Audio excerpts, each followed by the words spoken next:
Oh, this is. Oh. I'm just not gonna talk to that. That's fine. Oh. Can I reach over here for just a second? Now hit yours. Hit yours. Yeah, there we go. Okay. Good evening. We will now stand for the Pledge of Allegiance. To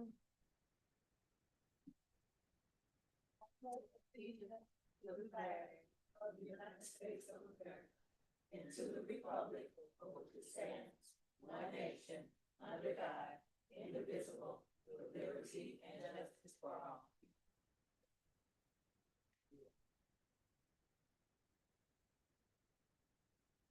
Ms. King, may we have a roll call vote to establish a quorum? Here, Dr. May. Present. Williams. Present. Ms. Pittsburgh.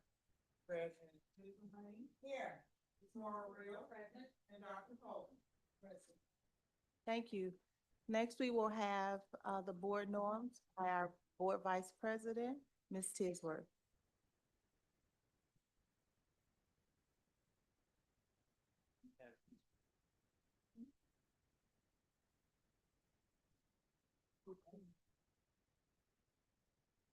Let the go up.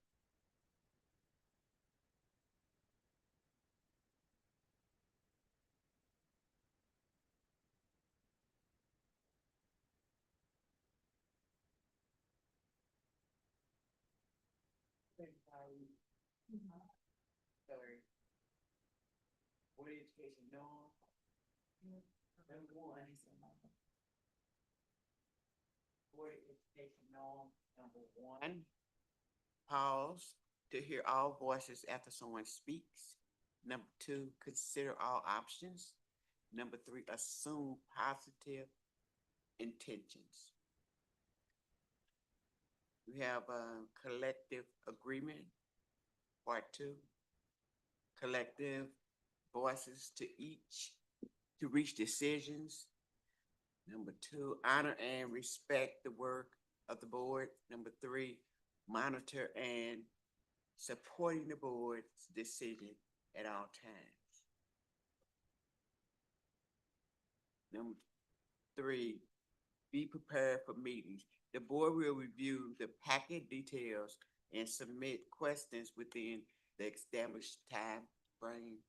Number two, members of the board will arrive 5 minutes prior to the start of the meeting. Number five, administration will release board packets to the River Garden School District Board of Education within the identified time frame.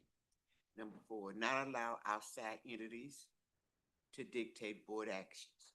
River Garden School District Board of Education decisions will be made based on facts, policy, and procedures.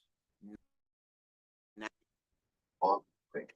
Number two, educate and encourage the community. Following Weissen Center is policy KC dash community.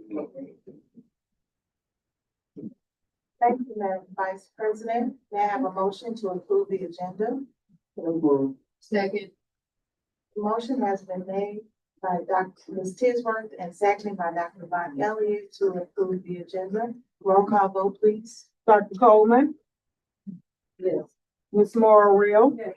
Ms. Lane, Yes. Ms. Tisworth, Yes. Ms. Williams, Yes. Dr. May, Yes. Ms. Jackson. Yes.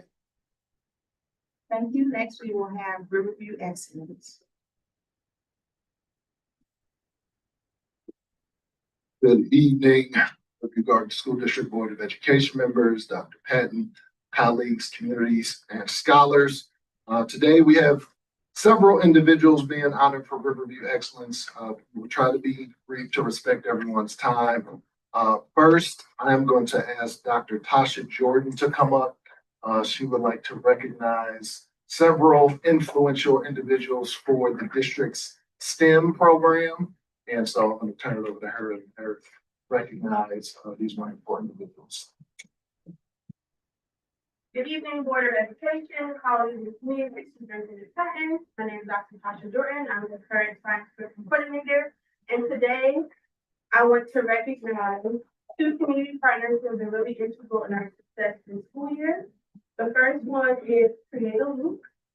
So we have our executive director, Ms. Dunlap, our program director. Yes. Ms. Youngerman, thank you. Mr. Ivory Clark couldn't be here tonight because it's his birthday today. Jerry Jernigan's, Tyra Kane, and Miss Laura, who also couldn't be here today for some other reasons. So I wanted to extend our heartfelt gratitude to Create a Loop for their incredible partnership with our middle schools this year. Their dedication to expanding community partnerships and computer science has empowered our students with essential skills, sparked innovation, and inspired confidence. We are deeply grateful for their impactful support and collaboration for our students this school year.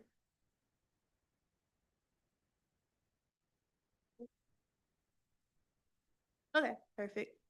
The next community partnership that I want to recognize is WashU Institute for School Partnership, Miss Barbara Penner from STEM Integration. We want to thank you for your incredible work and dedication to STEM integration at Westview Middle School. Your passion for empowering students through hands-on STEM learning has made a lasting impact on both their skills and confidence. We are grateful for your commitment to creating meaningful, engaging opportunities that inspire the next generation of innovators. I want to personally thank Dr. Givens from Westview Middle School for coming to make sure that his teachers felt supported. I'm going to go down the list of all the teachers who were in the cohort. Mr. Jaden Viderschmeck, who's a library media specialist. You can come on up. Mr. Alan Samples, who teaches sixth grade science. Mr. Celso Tambis, who also teaches sixth grade science.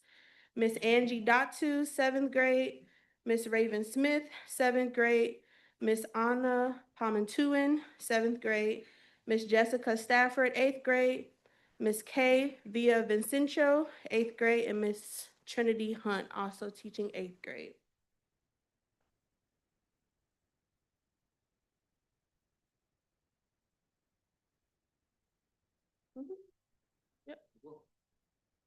So we'll have you all, if you all can go back and be seated briefly, and then we'll introduce the track team, and then we'll have you come up at the end and I'll take photos with the board. Congratulations.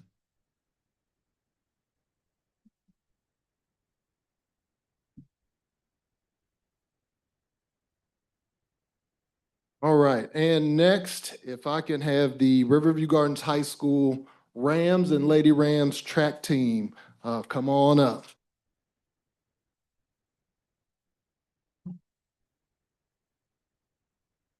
And we are recognizing the track team for their performance at the state track championships last weekend. The team had several qualifiers. We had two medalists. Ariane Stamps placed second in the triple jump. Let's give him a round of applause. Miss Jalea Lewis placed fourth in the 200-meter dash. And then also we had outstanding performances from the girls 4x200-meter relay team, Jakayla, Anaya, Krista, and Jalea. Long jump and triple jump was Pamela. The girls 100 was Jalea, and then alternates Maria, Lauren, and Damon. So we want to give them a hearty round of applause for their performance. And not to leave the coaches out, we have Miss Abina Bradley Madkins and Brandon Jackson, who led them to that amazing performance. And so we want to recognize you. Board, if we can start the photos, we'll have the students come up first and take a photo with all the students. But thank you for all your hard work. Do either of the coaches want to say something really briefly? Jackson, Senora, Brandon Jackson, come on. They pegged you. Great words. I don't be speed. Ooh, it's been a long time. I've been coaching the Riverview since 2015. Yeah. Yes. I am Riverview graduate also, 2003. It's been a pleasure coaching like Ariane. He got a full ride scholarship for track and field in Mid-America. Jaleel Lewis have like 5 offers right now to track scholarship. Anaya Price, she actually a sophomore. Pamela got scholarship offers. Krista Junior. Maria is a freshman actually. And we have Darian actually. He's a great athlete. Definitely great athlete at hurdles. Great job. I'm proud of you guys. Y'all did a good job this year.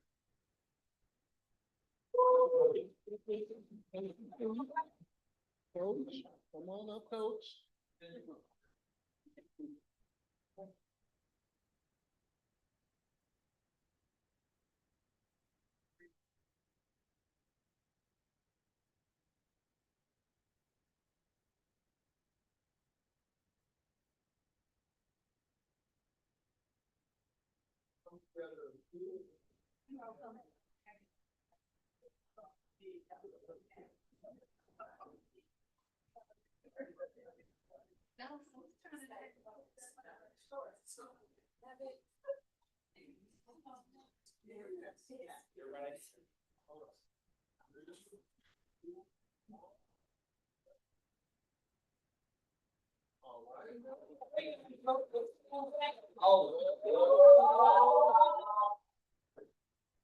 Wait a minute, Dr. Coleman. We got our STEM group is coming up next as well for photo.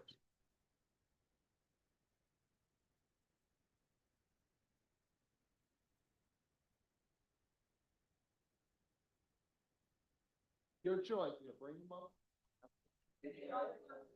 Yeah.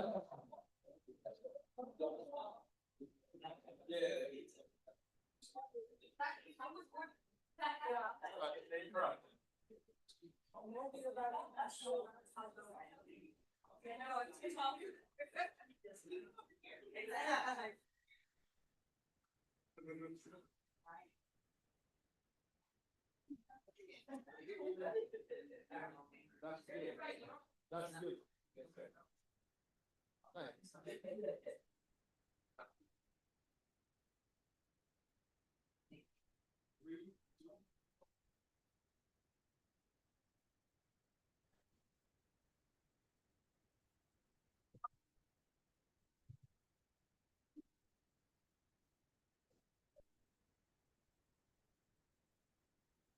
So congratulations, everyone. We definitely want to just highlight that our STEM program is doing well and also our scholar athletes. They are scholar athletes, academics and athletics. So we just want to salute them and say thank you. Thank you. Okay, thank you. Next, we will move into our public comments section of our board meeting. The board encourages residents to utilize the process for placing items on the agenda, but will also specifically designate time for district residents to provide public comments at regular meetings of the board. The following rules will apply to the public comment portion of the meeting. Number 1, please limit your presentation to 3 minutes. Although an extension of time may be granted, it is the general practice not to exceed the maximum amount of time. Number 2, a maximum of 30 minutes will be allocated for public participation. Number 3, dialogue between board members and the public should be limited to clarifying the nature of the question or comment. Members of the board do not respond to public comments or questions at the meeting. Instead, a written response will be given no later than 1 week after the meeting in order to provide time to gather the information to answer questions or concerns accurately and completely. Number 4, speakers may offer criticism of district school operations and programs, but the board will not hear complaints about school personnel or other persons at a public meeting. Number 5, all speakers must provide their name and address prior to speaking. Number 6, if there is insufficient time for everyone to speak, the board will encourage participants to submit their questions in writing or utilize the process for putting an item on the agenda. So tonight we have with us Alderwoman Elise Dales, please come to the mic. Good evening. Can you hear me? Yeah. I want to make sure that I'm well heard tonight. Thank you for allowing me to speak tonight. Greetings to everyone. I think it's. May 12th through the 16th of 2025, we partnership together the city of Moline Acres, city of Delwood, city of Bellflower Neighbors, Moline Acres, Delwood, North County, Metro North Fire District, North County Fire District, Riverview Garden School District, and the Academy of Fire Districts. And what happened was I was in my neighborhood and I asked one of our scholars, did they know what a tourniquet was? And they said, sure, that's the thing you put on your head, which was a turban. So we got together and we wanted to teach them about what to do right in front of them for a gunshot wound, stab wound, and it was very interesting. I had a great time. I want everyone in this room to know we got some of the best students in the country, not in the state, in the country. The ones that you think may not know anything, but they do. We have some very good kids, and I was very proud. I was very impressed. However, we have contractors working, we have grown men working, and what I saw, I was disgusted. I said, why are we human trafficking our children? Because of what I saw. I saw more belly and boo-boo and breasts and everything hanging out. It was disgusting. And we can do better. Because when we go in the grocery store, we go in any store, there's something to recognize that we work there. I told my scholars that I was going to help them and I was going to come to you guys and ask that you please implement school uniforms for the upcoming school year. It can be very easy. When I told some of your partners, they was like, we will help.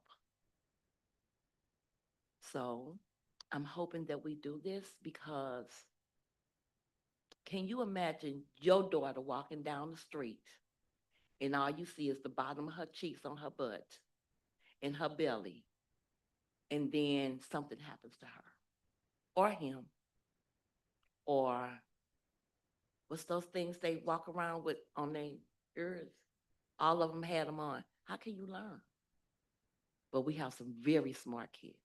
Now, when I said it, a lot of them didn't like it, but on the sideline, a lot of them said that would be a good thing. So hopefully, like this track team came up here, everybody knew who they were because of their t-shirts. And we can do this. I just found out that K through 12 have uniforms, K through 8. I'm hoping that our future leaders, the ones that I told at the school that if something happens to me, that what they learn in this classroom, they're gonna be able to help everybody in this room. And we're gonna do it next year. But we have what I found on campus was they want to learn. They need structure. And I talked to them, you know I'll talk to them. One other thing. Walked in the classroom and I couldn't tell the difference between the teachers and the students. That was a problem. Because teachers was on the phone just as much as the students was. So someone said, well, they get a break today because you're all here. No, you're still working. And I expect for you to always give my students, my children, 100% while you're on this campus around my children. These are my babies. They may act like they're not, but they are. So if you need me to pick out some colors for you, I already have. Okay. And I've decided that some of them gonna say, well, I can't, they're not gonna come to school. They can't afford it. They can't do this. Well, you know, those hairdos that go down the back, I think they're over $600. I didn't see a child without one of these, so somebody paying the bill. So we can get uniforms. And I do like our school colors, I like the gold for the girls and the blue or black, but no hoodies. we're gonna ban the hoodies, because that's ridiculous. So I hope you like what I had to say to you. And I'll even ask that the teachers walking around in the stretch pants that they have on some uniforms to cover up their bottoms too. Okay, thank you. Okay, thank you, Alderwoman Elise Dales. Next, we will move to board remarks. Do we have any board members who would like to have any announcements or remarks?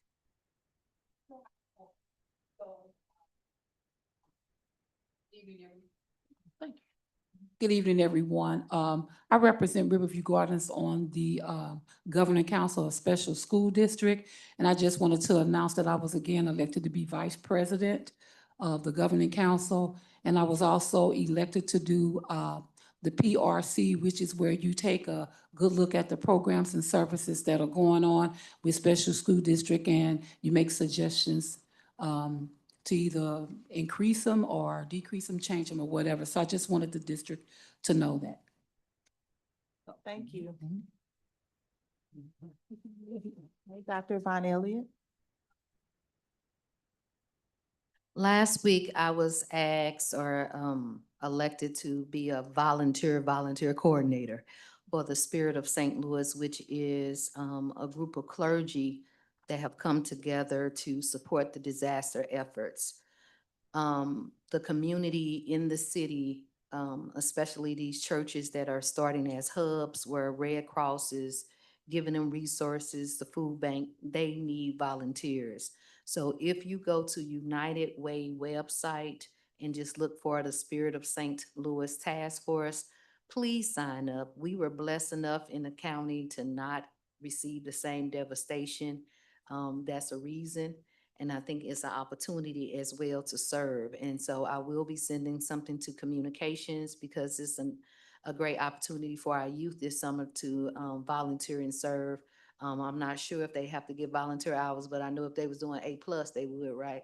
So with A+, they have to get so many hours, and this would be a great opportunity, and I'm sure they'll feel the impact of giving back because if you drive down in the city and go into the areas impacted, it is eye-opening, and it gives you a sense of appreciation of not being impacted in the same way. So I do encourage you to go to stlvolunteers.org and just look for the Spirit of St. Louis Task Force to sign up to volunteer. Thank you.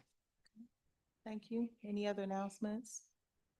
Okay, we will keep moving. Next, we will, I will ask for a motion to approve the consent agenda. Madam Chair, so move.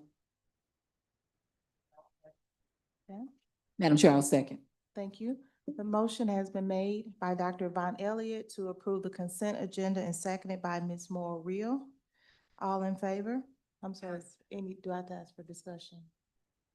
Okay. Do we have any discussion?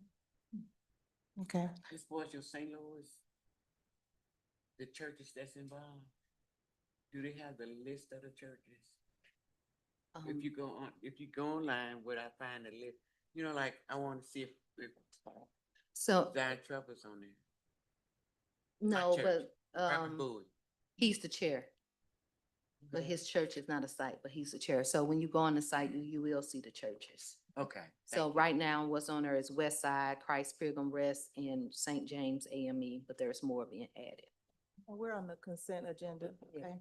All in favor? Aye. Any opposed? Okay, the motion carries. Next, we will move to the superintendent's report. Thanks, Madam Chair. Hello, everybody. I want to introduce a couple of people. We have some new employees coming on board, so allow me to introduce them. I'd like to welcome Dr. Joel Ramsdale as the Assistant Superintendent of Curriculum and Instruction. Dr. Ramsdale officially, well, he will officially start on July 1st, but he's been in district since yesterday and will be working with Ms. Buchanan and the team in curriculum and instruction to make a positive transition. I would also like to acknowledge, is Dr. William Givens still here? Dr. William Givens, can you stand and be acknowledged, please? There he is. Dr. Gibbons will be. Dr. Gibbons will become the interim principal at Westview Middle School, starting in the 25-26 school year. He has been good enough to serve from the beginning of May to the end of June, and then on June 1st, he will officially start as the interim principal there at Westview Middle. I'd like to also acknowledge a couple of high school assistant principals, Ethan Randall.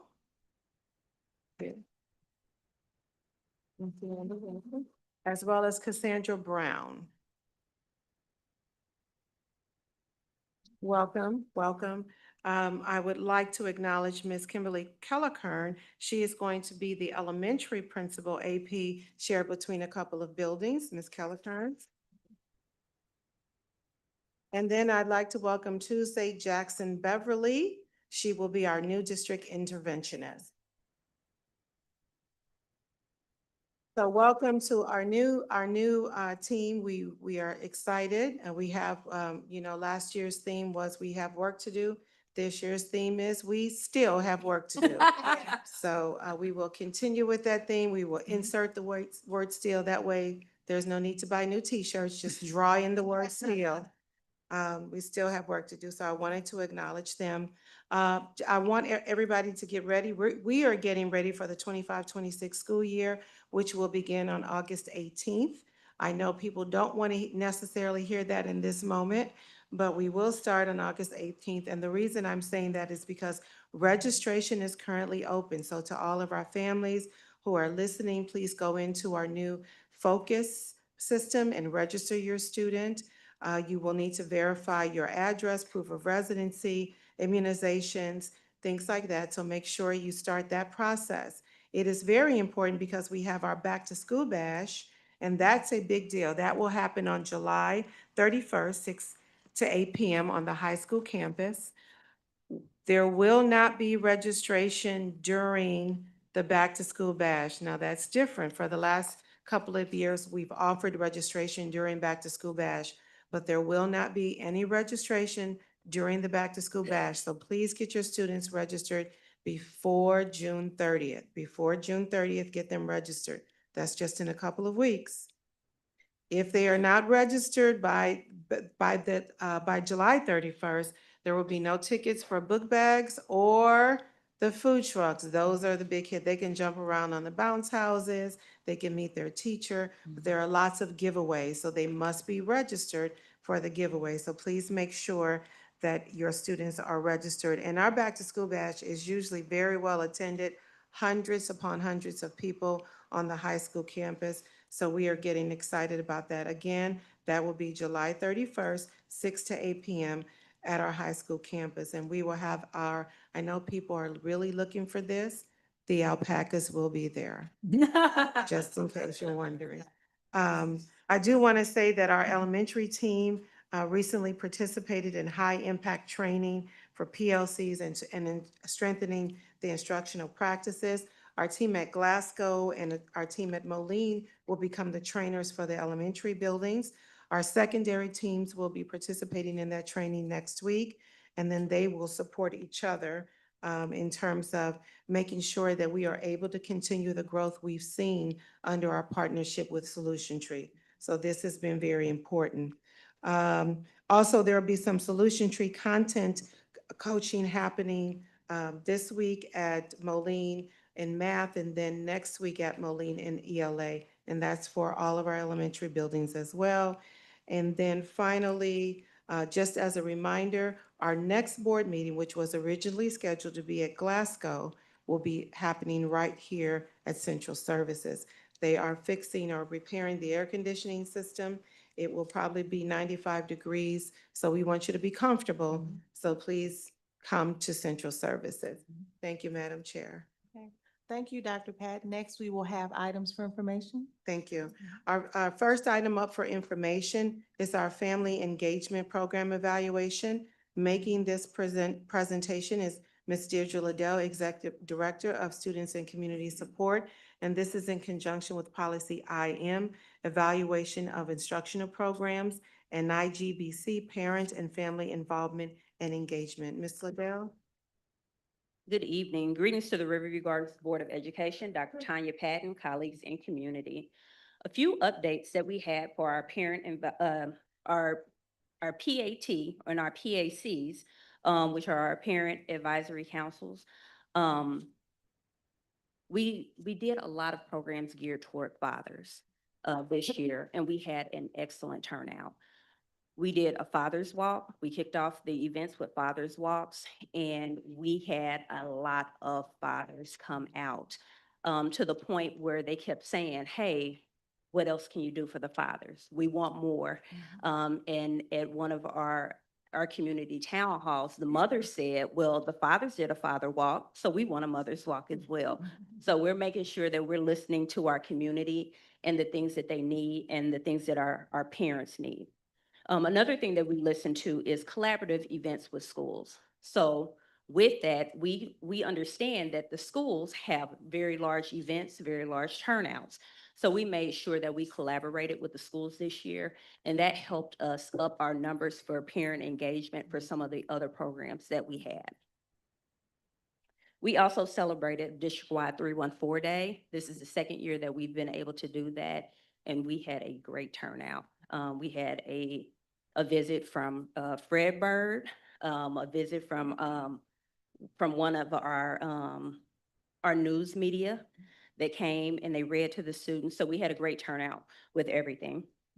Our goals of our parent engagement committee is to make sure that we continue to build strong and effective partnerships with our families and help our students and our families thrive within our communities. We want to promote healthy child development and safe school communities.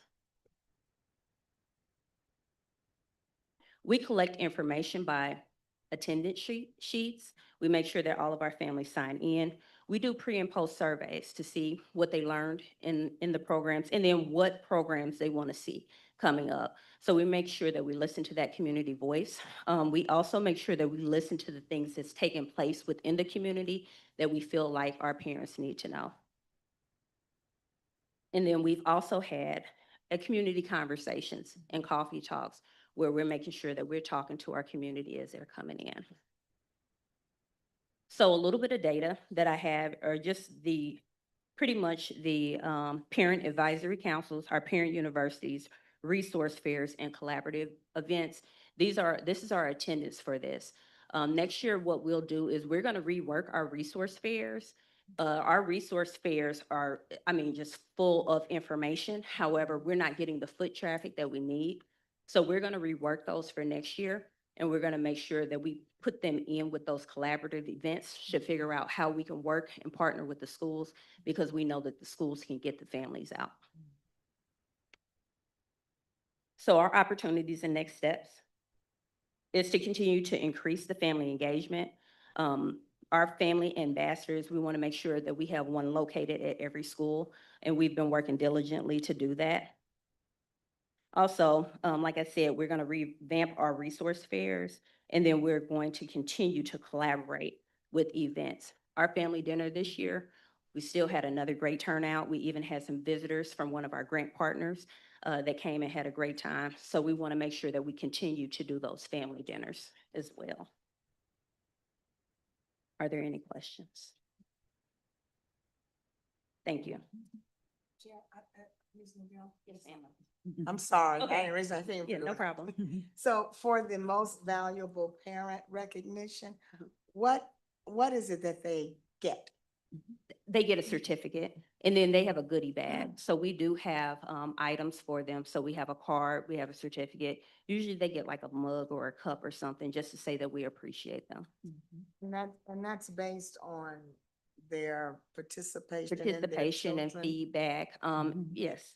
Okay. Mhm. And you have kind of a lot of parents that you can choose from? Yes, ma'am. So if, let's say we have a parent event at the school, right? Because we're partnering with the schools. If a school says, hey, this parent is really showing up, showing out, then we make sure that we go to that school and we recognize that parent there. So let's just say they missed one of our community meetings, but they came to one of their school events. We still make sure that we're recognizing those parents. Thank you. Mhm. Thank you, Ms. Liddell.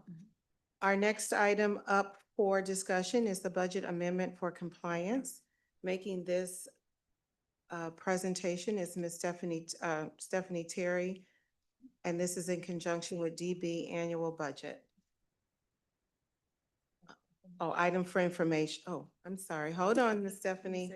I'm in the wrong place. Hold on. I got ahead of myself. Yes, hold on. It's the budget. Budget workshop. I'm sorry, yes. The next item up is the budget workshop. We have two budget things happening. It's the right person, wrong, presentation. So the next item up for information is the budget workshop for 25-26. Ms. Stephanie Terry, and this is in conjunction with policy DB annual budget. Ms. Terry? Okay, greetings, the school board president, vice president, the entire school board, and Superintendent Patton. I'm presenting the FY 25-26 preliminary proposed budget. This budget reflects our continued commitment to financial transparency, sustainability, and aligning our resources with student achievement. Our district goals remain clear, aligning every dollar spent with the priorities outlined in our comprehensive school improvement plan while maintaining fiscal responsibility and meeting the needs of students and staff. Here's tonight's agenda. I will begin with a high-level overview, move through revenue and expenditure assumptions, examine our fund balance outlook, and conclude with recommendations and next steps. So on this slide, it indicates the budget was developed considering the ending of ESSER funding. We should not hear ESSER anymore. I don't want to hear it. The need to sustain programs that were previously grant supported. The total operating revenue for FY 25-26 is $73.2 million, and our total operating expenditures are $91.9 million. That is a net of 18 million for all funds, but without Prop S, it's a net of $7.6 million. And it is in red because that represents deficit. So our major budget drivers, as we all know, are staffing costs. That is the largest percentage of our budget that is dedicated to salaries and benefits. We've had enrollment decline as well as student attendance issues. We continue to decline, and attendance impacts our per pupil state funding. So program sustainability, we've launched programs with ESSER, which I think the district has done a good job in trying to minimize that, but we still have to phase out or absorb those existing programs with local funding, which is an impact to our GOB funding. We've had an increase in health insurance, CSD trust plan. They changed changes to our plan as we discussed last board meeting. Next slide.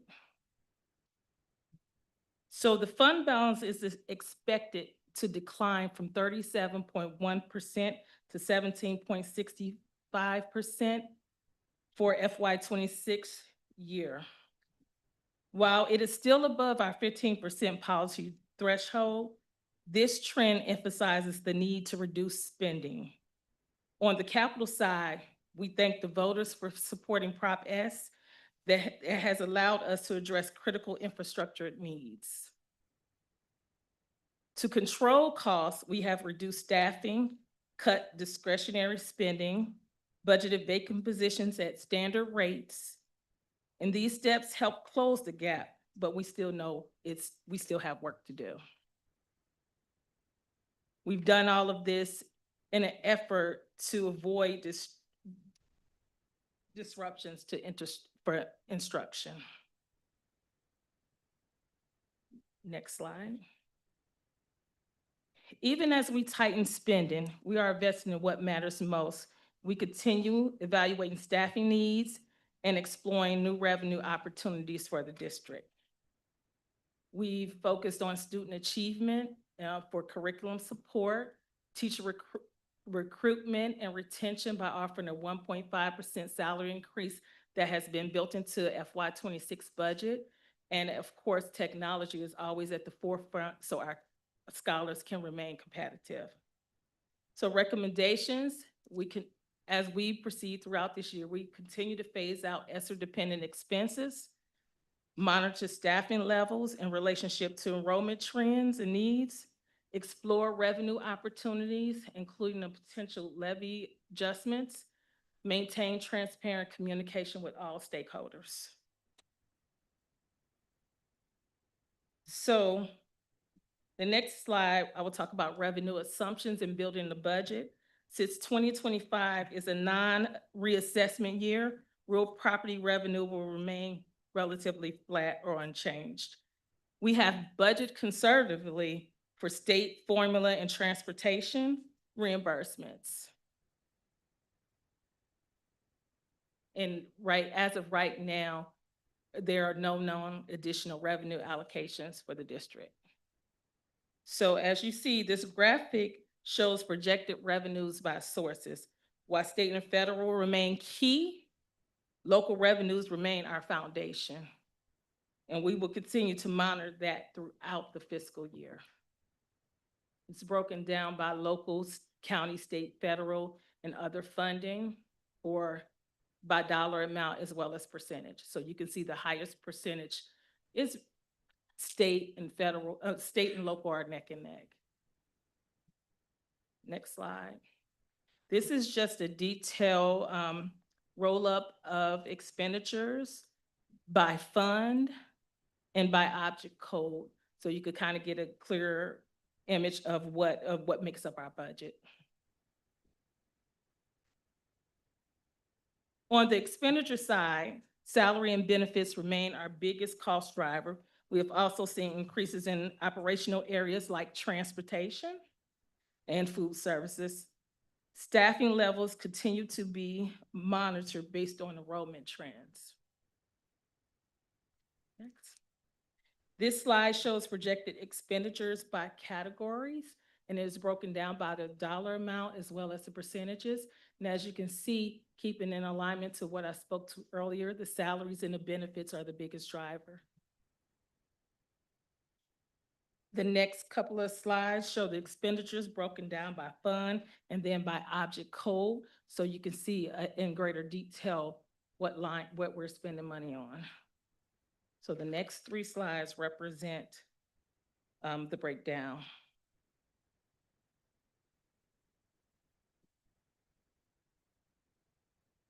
So we are currently projecting a fund balance of 17.65% for FY '26. Again, as I always like to state, although we are meeting the 15% threshold policy, we have a very limited cushion. So careful management will be critical moving forward to maintain any type of reserves for the district. The next slide. Policy DIAA is the fund balance requires an end of the year operating fund balance of 15%.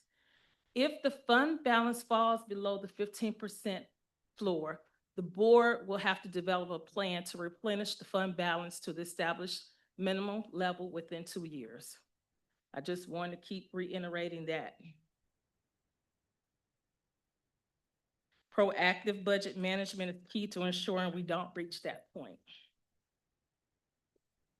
So basically, without adjustments, we face issues. Some of the consequences of inaction, we have financial risk, the district will run out of money. We will deplete our fund balance if we don't make any changes. That means the district will have issues paying staff and vendors over time, higher borrowing costs due to lower credit ratings, and on the legal and compliance issue, spending more than allowed violates Chapter 67 for spending limits for a school district. The state could step in and require a recovery plan. School disruptions, mid-year cuts to staff, programs, and services, delays in repairs and equipment and purchases for our scholars, and just overall community impact, community concerns about the district. So to return to a balanced budget, we must continue minimizing spending, enhance revenue where possible, and maintain open communication. So our next steps, I will bring a detailed line item comparison budget to the June 24th board meeting as required by Chapter 67 for the state of Missouri. Final budgets must be adopted by June the 30th of each school year. Thank you for your attention. Are there any questions at this time? Yes. Ms. Lane and then Ms. Moore Real, and then Dr. Von Elliott. Okay. Yes, ma'am. First of all, thank you so much for making the presentation easy to understand, Thank you. and that's good. The per pupil state funding, I know you're aware that the governor is currently in the process of this reevaluation. So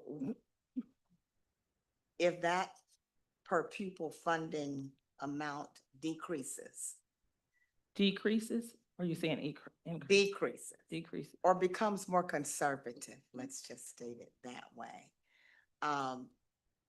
We know that's going to have an impact on our 90/90. Well, it's going to have an impact, period. Yes. There isn't anything we can do about that. But you said something about the state recovery if we don't become in compliance, a state recovery plan.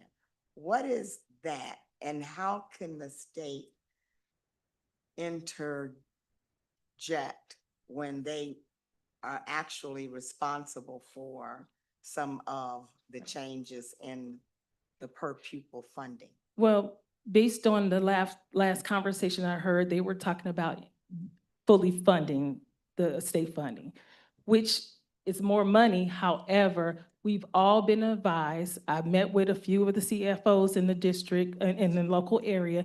We've all been advised to continue to budget conservatively because they're talking about increasing it, not decreasing it.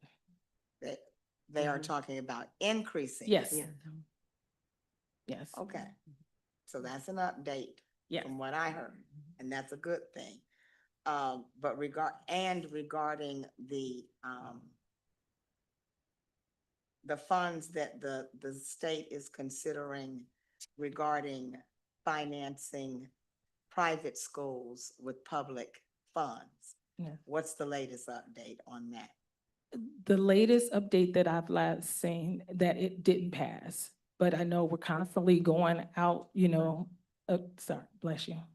That is constantly being reexamined, and like I said, I'm working with local, that's why I'm trying to stay active with Mo Asbo so that I can get that information up front in a timely manner. Okay. So happy. The last question had to do with delay, if we're not fiscally responsible, the delays in repairs or equipment purchases. I thought those come from a different, that comes from our prop money. So- Well, certain things come from prop money, but we do have some capital outlay expenses that we pay out of GOB. Prop is been identified for certain repairs, and we utilize that funding for those repairs. But things that fall outside of that, general operation expenses for the district comes out of the GOB fund, is capital outlay. Thank you. You're welcome. So my question was, and I hadn't heard it in a while, what's the district's credit rate? I would have to do some research Okay. because I wasn't here when we Did. went through the, yeah. It's been a while. I think. Okay, I will check. It should have been updated in 2024 when they went out for the bond issuance. Right, but I was So- just wondering what it was now. Okay, I would check and get back to you on that. Dr. Von Elliott. Yes, I did make an inquiry about, the budget versus actuals. I'm not sure if you've seen our whole outline where we need the budget message and budget summary, but that normally is, some information that we get presented in advance. We haven't consistently had the budget message in advance to kind of, summarize what are the major changes. So what is the process for us having that so that the public can also see it before we approve the final budget? Right, my plan is to have it include, I've been working on a budget message as well to include, it's 5 requirements that the state require for the budget, so I am aware of those things and I'm working. It's just a transition between myself and Mr. Charles, trying to get the information into Munis, and then we're able to pull reports that has that comparable data. Okay, So- because we had to approve on the, Mhm. before the 30th, so I was just wondering. Yes, if we ma'am, was having so some type of on, meeting in I between. plan to have it by the 17th, that's the earliest. If I can get it earlier, I will, so that we can review it. So Dr. May, there may be a need for a special board meeting to have that approved before July 1st. June. June June, I'm 30th. sorry, June 30th, yes. Okay. Thank you. Any other questions? Okay. And great job. Thank you you. so much for the Thank information. you. Thank you. Next, we will have items for discussion. Moving into items for discussion. Our next item up is the amendment and extension of first. Our next item up is the budget amendment for compliance.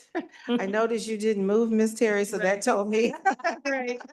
But I needed to go back a page. Okay. So this is the budget amendment for compliance. Making this presentation is Ms. Stephanie Terry. And again, this is in alignment with DB annual budget. So each year, the finance department submits to the board a request to amend the budget when we anticipate that our expenditures will exceed our revenues, which we are anticipating that for the teachers fund. In order to be in compliance with the district auditors and state, the board must approve. We will have a more accurate amount after the final payroll post in June. So that's why we kind of waited, so that we don't want to transfer too much into Fund 2, so we'll have a better assessment the 20th of June after the final payroll post, in case it's any expenses from teachers that will fall in that payroll cycle. And that's all I have for that. Thank you. Any questions? Any questions? I'm just looking for attachment. Oh, No, yeah, that's, no. okay. Thank you all. Thank you. All right, I've learned to stop getting ahead of myself, so I will stay where we are. Our next item up for discussion is the amendment and extension of the first student agreement. Making this presentation is Ms. Tracy Nave, Assistant Superintendent of Leadership and Accountability, and this is in conjunction with policy EEA, Student Transportation Services. Ms. Nave? Good evening, Board of Education, Superintendent Patton, colleagues, and community. This evening, I come before you bringing forth a recommendation to continue our partnership with First Student for the 25-26 school year, providing transportation services for our scholars to and from school, activity buses for athletic and activity participation, and this agreement is still pending legal review. This amendment and extension of school bus transportation services agreement will be for the 25-26 school year with a budget not to exceed $2 million. Are there any questions? Madam Chair. Yes. I'm just curious with the recent events, as far as the tornado. Do we provide them a protocol on what to do if, a disaster happened while our kids are on the bus, or do they have one that they share with us? What is the communication on that piece with this situation that just recently happened? I'm just curious. Thank you for that question. That's a great one. I'm going to ask that First Student comes up. Now, we do have some protocols. We sheltered in place in this Yeah. instance. The district here, we were downstairs in the Yes. basement. All of the principals were called and informed that they were not to move. Now, however, I must say that the high school dismisses at 2:30. They had already begun traveling once the sirens started. So I don't know if there are any additional protocols, but Amy, Ms. Sides. Hi, good evening. Good Thanks for allowing me to come up and speak to you.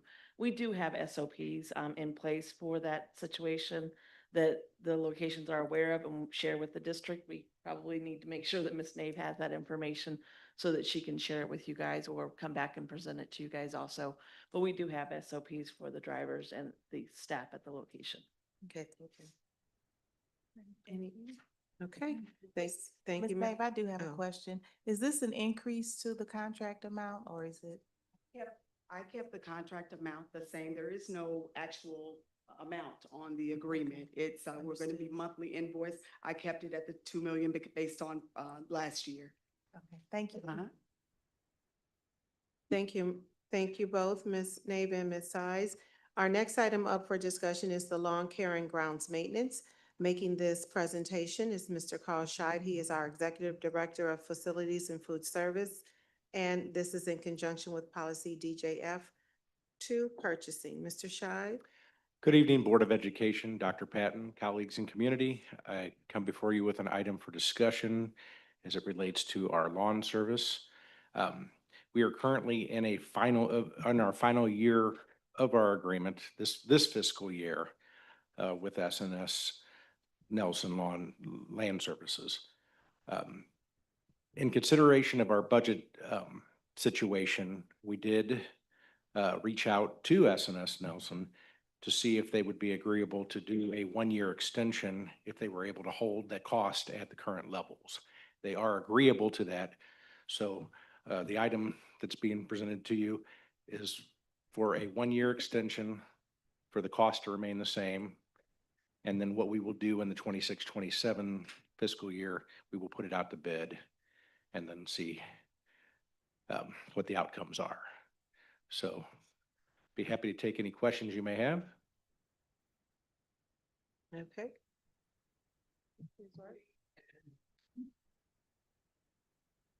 We don't have our own. We have our own. We protect bread. No, we contract our grass cutting services. We do have two individuals that do other work on grounds, but they're not mowing all the grass themselves. We have the service that provides that for us.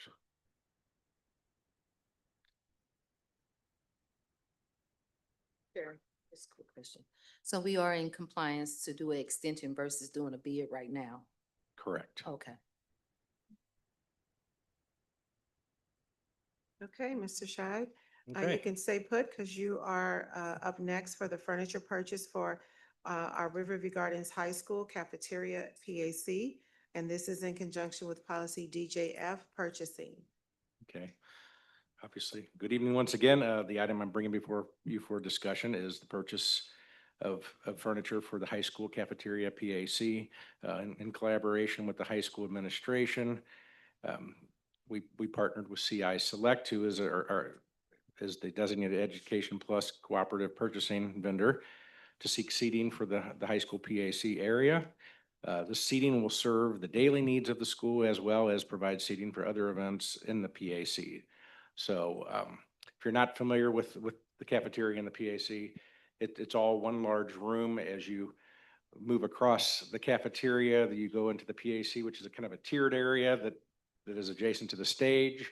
So the intent is to actually put seating on those tiers that will allow that space to be used for a variety of things. It can be used during the lunch hour, it can be used by after school activities, it can be used for an actual performance or speaking engagement. We're outfitting it with tablets as well. So that way, if a teacher wanted to bring their class into that space, you know, they could be used in a variety of ways. And this has been something that has not been addressed for many, many years. So this will make that space much more useful and versatile. Since this is part of our cafeteria, it is permissible to use funds from the food service fund to pay for this seating. So this will provide 104 seats in that space. Attached to the item, there's actually a layout of the seats and how they'll be laid out within the space. Costs associated with this would be $55,041.63. One other thing I want to say about the seating is it is padded seating, but it's made with a fabric that is more of kind of like a vinyl type of surface. So it's a clean, wipeable surface. So it's not going to be a fabric that can get stained. So again, since we are in a cafeteria space and there's going to be food and drink around, we want to make sure that we have fabric that's not going to ugly out quickly. So that's why we made sure we went with a surface that's going to be clean and wipeable and not get ugly quickly. So be happy to take any questions you may have. Interesting that you mentioned the fabric for the chairs, and I'm trying to envision this vinyl type that you're saying. Is this going to be the type that can be easily cut, or, I got a pencil in my pocket and now I rip the chair, that kind of thing? It's not gonna be, it's not gonna be more like the traditional vinyl that you're accustomed to. And you actually see this in a lot of schools these days. It's kind of the common go-to fabric where it's very, very durable. So it does, I mean, if somebody has a knife or a really sharp object, it will cut that. But a typical pencil or thing, because traditional vinyl, if you stick a pencil in it, yeah, you're gonna be able to poke a hole in it. This is more durable than a traditional vinyl. But, so it can withstand the use and abuse, and it can be cleaned as well. So if somebody decides to put pencil or pen ink on it as well, it's still a durable enough surface that we can clean that on. One other question, just for clarity, is this funding coming from the cafeteria, the furniture that had to be purchased, that you had to use the money to buy for the cafeteria, and if you don't, you lose it? Kind of like. It's not a matter of losing it. So our food service fund is a little different. It's a self-sustaining fund. So our food service fund basically sustains itself. We don't actually have to pull money from GOB to support our food service. It is self-sustained. So it makes enough money to sustain itself and then allow us to reinvest and improve in those components that support our food service. So that allows us to buy new kitchen equipment, that allows us to buy cafeteria furniture, which, the Board of Education has been doing over the last year. We've replaced numerous cafeteria furnitures, throughout this year and the previous year. And this is just a continuation of using those funds to improve our areas, and at the same time, not have a drain on the GOB. So. Okay, I just wanted to clarify that. I didn't want the public to think that we're in a budget cut and they are buying new furniture. So Right. that's not the case, so. Yes, we're using funds that are permissible to use for this purpose, and it's allowing us to not have to tap into those other funds that we need to obviously conserve on. So. Okay, thank you. Hope that clarifies. All right, thank you, Mr. Scheid. Our next, oh, I'm sorry, Ms. Lane. Who's responsible for, transportation, purchase of vehicles? Right now, that would fall under Tracy Nave. But are you asking for the purchases of buses or? Are you looking for fleet Yes, vehicles ma'am. or District? District, Well, yes. yes, you're talking Okay. district vehicles? yes, That That's falls under you. my, Okay. yes. okay. And so when Dr. Coleman said something, it sparked a conversation that happened at, my city's Board of Aldermen meeting.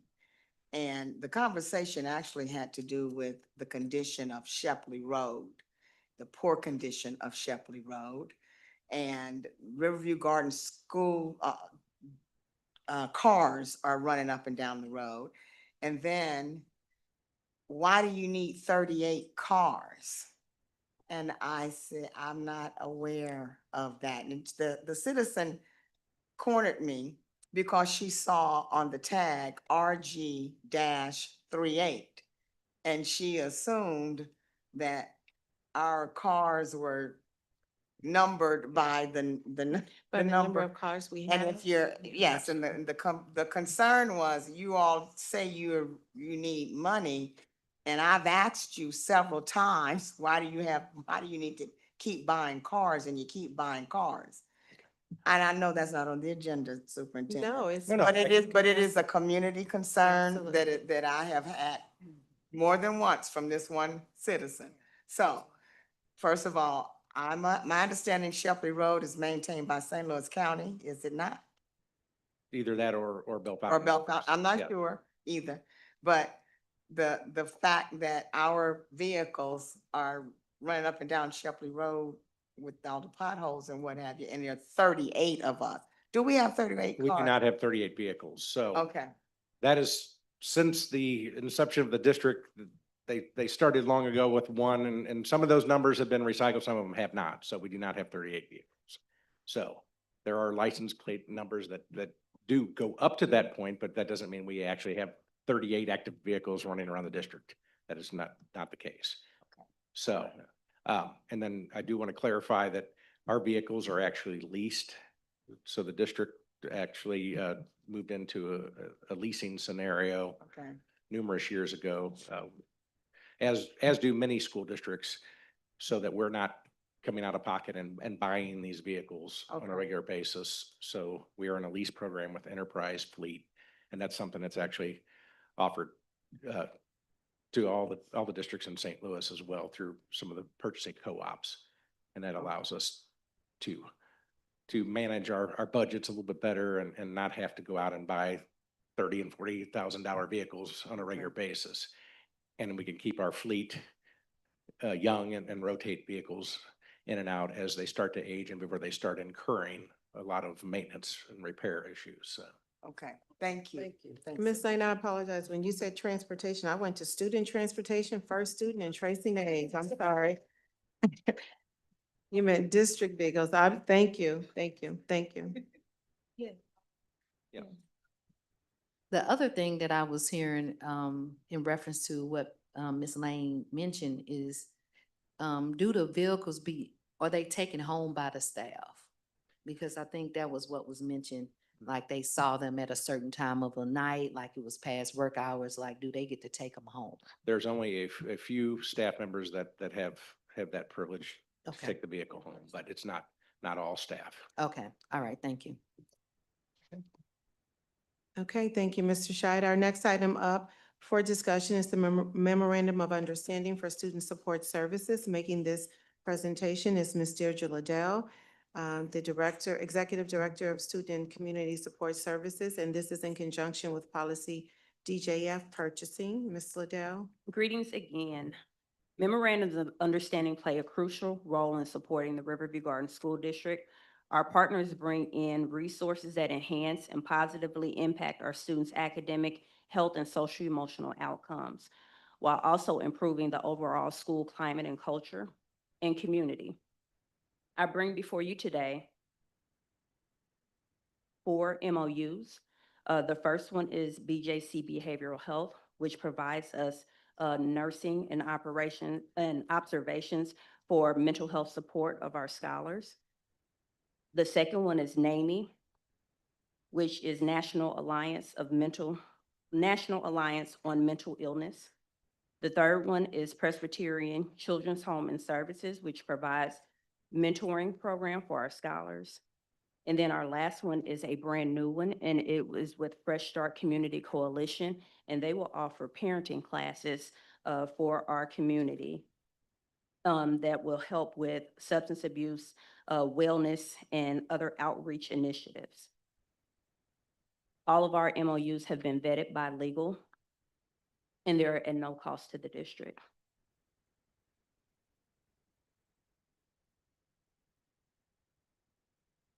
The Office of Student and Community Support Services will be requesting approval for the attached MOUs for the 25-26 school year at the next board meeting.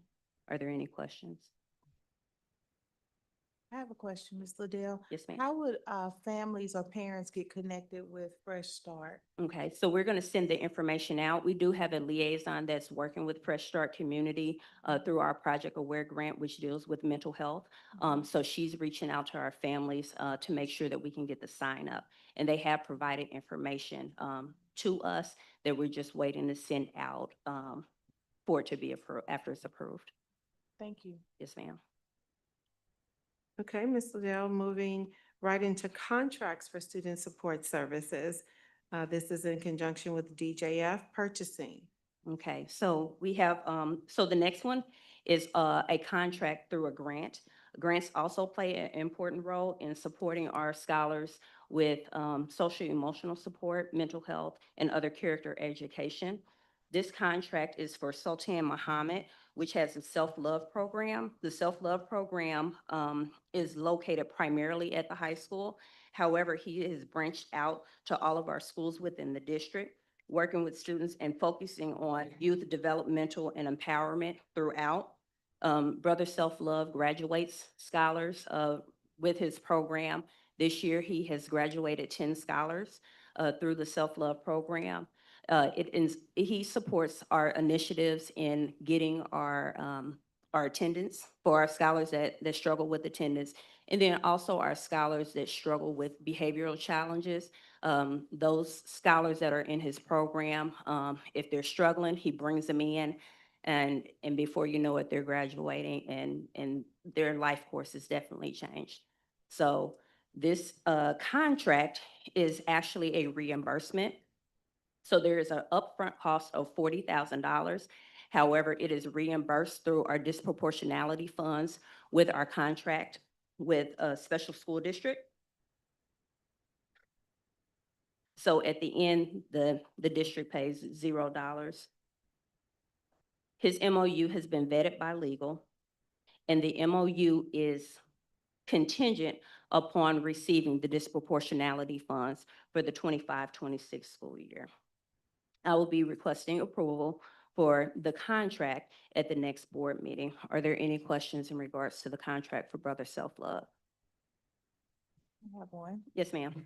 Ms. Liddell, you said that he graduated 10 students. For this from his- year. For this year from his program. Mhm. Were there more students who participated or were there just 10? Yes, ma'am. So there are other students that have started. So he has a cohort, however, it's more of a rolling cohort. So those scholars that did not graduate or did not complete the program for this year, they do have an opportunity to still be in that program if they are not seniors. Okay, Mhm. thank you. You're welcome. All right, thank you, Ms. Liddell. Our next item up for discussion is the Equity in Action Conference. Making this presentation is Dr. Tiffany Patton, Professional Development Coordinator.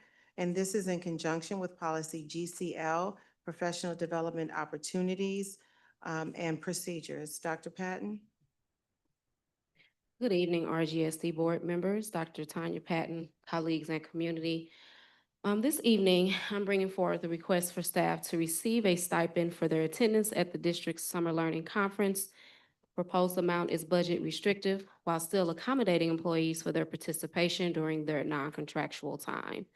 We currently have 112 people registered and expect to sell out registrations before the deadline with a maximum registration of 150 people. To ensure the event is well attended, it is recommended that the board approve a stipend of $100 a day per staff member, not to exceed $16,050, including benefits. I'm happy to answer any questions you may have about this item at this time. Okay. Thank you. Thank you, Dr. Patton. Our next item up for discussion is the St. Louis County Police SRO agreement for the 24 through 2027. Making this presentation is Mr. Travis Ford, Senior Assistant Superintendent of HR. Good evening, board members, Dr. Patton, colleagues and community. The Safety and Security Department has the primary goal for maintaining a safe school environment. We have established proactive measures to maintain a consistent security presence in our school buildings. Each school year, we partner with the St. Louis County Police Department to provide school resource officers. We call them SROs. They provide a service to all of our primary and secondary schools. Historically, we have entered into 3-year agreements, and we're currently under a 3-year agreement, which expires June 30th, 2027. To ensure the safety of our students, staff members, and to maintain safe campuses, RGSD has partnered with the St. Louis County Police to maintain 5 police officers and 5 St. Louis County police cars who serve as school resource officers.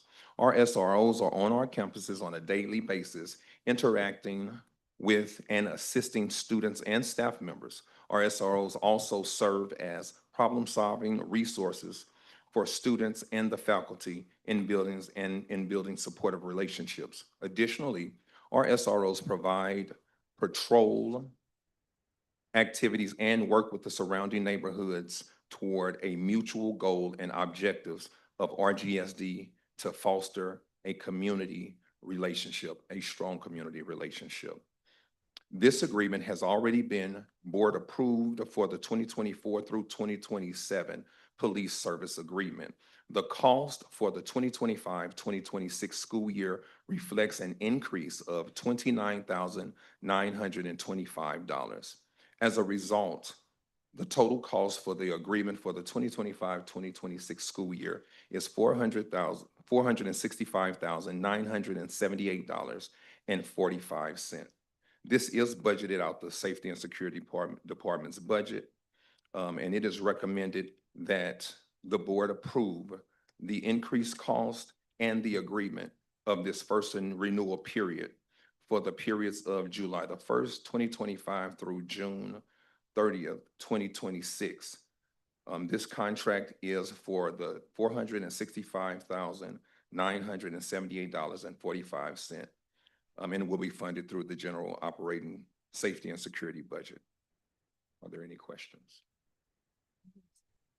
What did you indicate was the reason for the increase, 29? So they indicated that this is just a cost adjustment that they needed to make for this year. As I looked back to see what the agreements were, they made cost adjustments every year. This is the highest one I've seen in 1, 2, 3, 4 in the last 5 years. So it looks like maybe the first year was about a $14,000 increase going into that second year, and then the next year was about a $9,000 increase, then a $20,000 increase, and this year it's a $29,000 increase. My other question, can they physically engage with children differently than our staff of? Yes. Okay. Yes. Without it needing to be a hotline and all of that? Yes, yes. And so they have their own measures. They have their own, our staff mandated reporters, they can hotline. However, they have their own set of criteria of what they need to engage in and when they have to engage. There may be some things that sometime we would see and want to handle a different way, and they may say they have certain guidelines and they have to operate differently with that, depending on what the threat is and what the concern is. So yes, they can, and they have their own review that they do internally, and they have their own internal affairs department that will process that as well. And that amount, what is that equal to for one of our security staff? So I don't have the amount. Comparative to like one of their salaries or two? I was just wondering. I don't know. I'd have to Oh. research that and then provide that back to you. Okay, all right, thank you. Okay, thank you. I have a I'm question, sorry. Mrs. Ford. How are the SROs selected for the district? Is there any input from the district, or are they just assigned through the St. Louis County Police So Department? I do not know. I Okay. would have to find out. This is my first half of a year Okay. being over safety and security. Hold on one second. Mr. Newton? Mr. Newton is here. Mr. Newton has stepped in. He's our Director of Safety and Security. I will say that all of them have been trained as school resource officers, and they've gone through programs, and many of them have been working for years. They would like some insight on how the SROs are selected. You can come on here. Lack of a better description, they were voluntold. Okay. And what I mean by that is, I'll give you a prime example. One of our SROs is a review alumni. Mhm. We kind of talked him into it, but he was fine with it, and he's actually doing really good. All of them were kind of selected by the St. Louis County Police Department, but they're in it, if that makes sense. You know, they weren't just thrown in there haphazardly. Doing right. You know, they were kind of room selected. You know, the department kind of looked at their skill set to see what they had to offer. And we have a good group of SRO. Thank you. I was just asking because they seem like such a good fit for the district, and I didn't know if the district was involved in selecting them or if it was just the police department. We're going to introduce them. Okay. Great, thank you. Thank you, Mr. Ford. All right, thank you. Our next item up for discussion is the LDR contract to retain the services of the current interim CFO. I'm making this, good evening, board members, colleagues, and community. I'm making the request to retain the services of Mr. Randy Charles. He has been involved with our budget revisions that we've had to do during this school year. the 24-25 school year. Ms. Stephanie Terry started in March of 2025, and this is her first go-round as official CFO.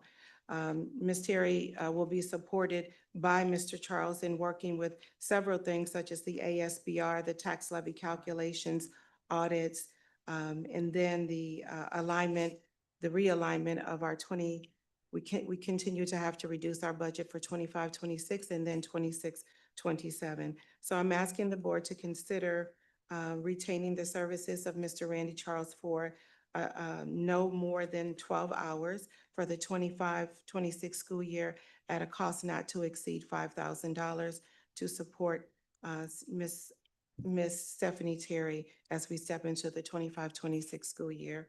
Are there any questions? I do have a question. Oh, Dr. May, did you have one? Okay, Dr. Patton, did you say 12 hours? 12 hours. Okay, because the hold agreement on. said Hold a on. maximum of 25. 25 hours. I'm sorry. I was looking at, I'm looking at the bulleted points and it said Okay. a total of 12 hours for the financial report. So you are right. It's not to exceed 25 hours, which is a little bit over, I think, $4,300 or $4,200. I put in here not to exceed 5,000. And then the other ask I have is, the next sentence says, if it's more than 25 hours, it will require your approval. And with that being the case, if it goes over 25 hours, can you inform the board that Absolutely. we're over the 25 hours? Absolutely. We will definitely keep track of where he is, and if we need to increase it in any way, we will. The board will have to approve that because that's the board, yes. Thanks. So I will bring it back. Thank you, Dr. May. I don't know what my original thought, I think I was thinking about some professional development, but, so on average, it's like $200 an hour? It's $170 an hour. $170 an Mhm. hour, okay. The contract is attached to it. Okay, Mhm. I'm looking at the summary sheet. Okay. Okay, moving to the next item. I have brought forth for you the school year 2025-26 organizational chart. We've just made some moves within the organizational chart to try to be more effective for the 25-26 school year. The org chart is continually looked at throughout the year to see how we can better align services and support for different departments. So there have been several adjustments made that are identified. I am free to take any questions.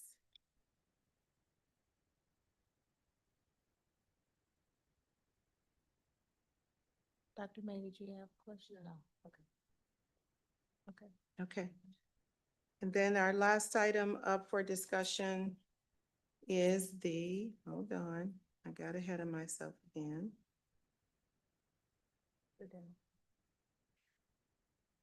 It's the demographic study. Making this presentation will be Mr. Sistrunk and I.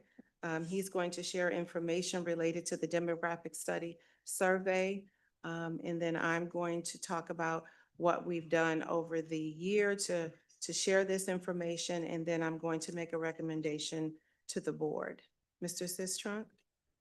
Good evening again, Board of Education members. I am briefly going to talk about the demographic survey study or demographic study survey that we had. If you can go to the next page, let's see, can I get it? All right. The agenda, demographic study, the promotion and the distribution of the survey, survey findings, common themes, which came from the write-in responses. How are we going to address the common themes? And as Dr. Patton mentioned, her recommendations. So the demographic study, as you are aware, was a study that was completed last year in the 23-24 school year, where we reviewed the demographics and the population trends of the school year. That survey was completed in October of 2024, and that information was presented to the board. It was also presented to the community at large. And just a brief summary, they estimated that over the next 10 years, we would lose 800 to 1,000 students. And so after we completed that study, we had a question to put out to our stakeholders. How do we address that?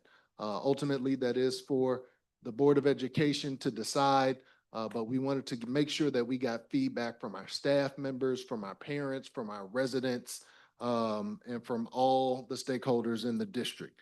And so this just lists some of the ways that we created the surveys. We had 3 different surveys. One was for staff members, one was for parents, and one was for non-parent community members.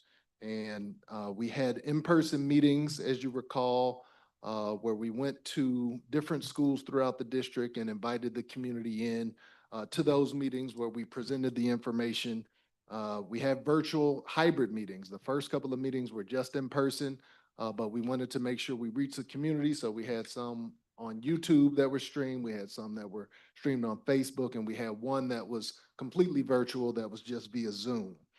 We created a hub on the RGSD website. It had a link to all of the surveys. It had a link to the report itself, and just had more information. Digital surveys, most of the surveys that we got, they were digital. People had to go to the website in order to take it, but we did actually take physical copies to Bell Fountain Neighbors for one of their meetings. We had some digital copies that were available for faculty and staff as well. I think we got maybe about 20 physical copies back. Paper surveys, as I mentioned next. Social media promotion, we promoted the survey, and this survey was live for about 6 months. It went live in December and just ended in June. So it was a long survey, a lot of social media promotion, Facebook, Instagram, Twitter, Nextdoor as well, regular posts throughout that time, digital and physical newsletters. We mailed newsletters to all the homes in the district that promoted the survey. We also, every month that we had weekly or monthly newsletters, we advertised it in there. We did a little bit of Facebook and Instagram advertising for people who were in this area. It was geo-tracked, so anybody within maybe a 2.5 mile radius got served ads for the survey. We promoted them at the promotional services and graduations. So if you went to any of those events, you saw we had, I think we have any in here, but we had the large poster boards for the demographic survey and the climate and culture survey. We also asked the principals and building leaders to mention them and promote them to their parents.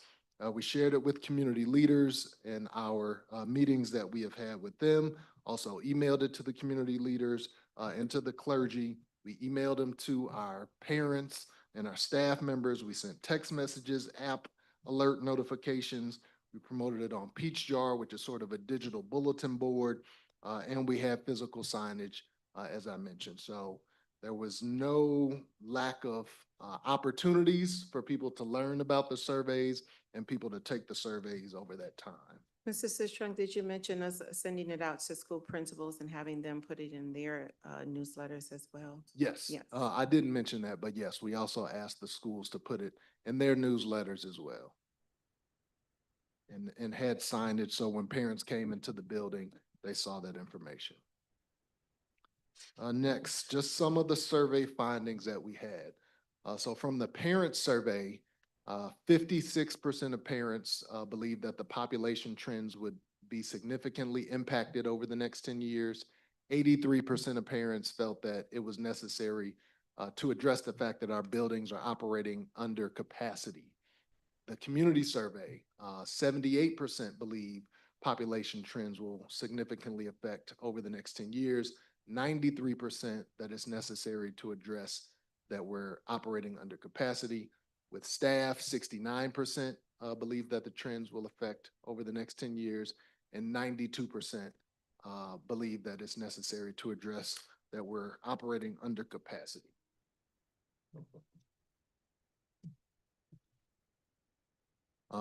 In terms of closing a school, in the parent survey, there were 60% of parents that either supported or remained neutral about closing a school to decline enrollment. And 100% of parents believe that the building condition should be the top factor when considering closing a school. When you look at community, that number was higher, 84% supported or remain neutral about closing a school, and 100%, and you'll see this in all three groups, believe that the building conditions should be the top factor if you consider closing a school. And with staff, 90% supported or remain neutral about closing a school, and again, 100% thought that building conditions should be the top factor.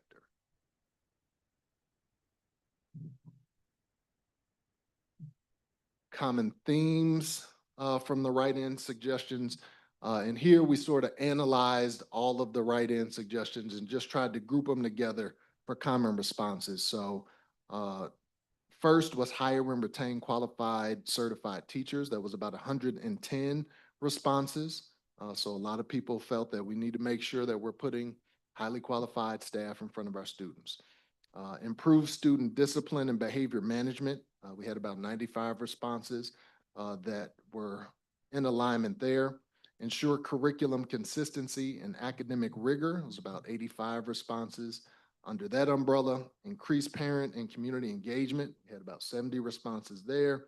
Improve building conditions and facilities, about 60 responses. And address transportation and equity in school access, about 50 responses there. And then Dr. Patton, do you want to take it from here, how we'll address those? Yes, I will. Thank you. So when you look at the common themes across the write-in suggestion, I just wanted to address all that Mr. Sistrunk just brought up. Hiring and retaining qualified certified teachers. We continue to recruit highly qualified teachers to put them in front of our classroom. We believe that is important for our students, and we continue to do that. We have several openings in our district, and we will continue to recruit highly qualified teachers. And relative to the improvement of the student discipline and behavior management, we have had SEIAs, those are the social emotional interventionist assistants in our buildings for the last 3 years. They've been at the building level, and this year, as we step into 25-26, we are using them throughout the district, so they will be traveling throughout the district to support. Actually, they started doing that this year, and so we're going to continue to support that. In terms of including ensuring curriculum consistency, our partnership with Solution Tree and the Letters Training offer teachers the support with academic rigor. And as I reported earlier, we are doing trainings over the summer to prepare our teachers. We will continue professional development opportunities for staff members as we step into the 25-26 school year. There was several comments about increasing parent and community engagement. And as Ms. Liddell just presented, we had 32 different community engagement activities this year, and we will continue to do those into the next year. Improving building conditions, thanks to our public, our Prop S money is doing that. And if you go around our district, you will see that throughout our district, we are improving.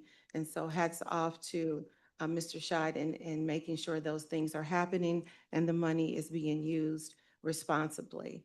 And then address transportation and equity issues related to school access.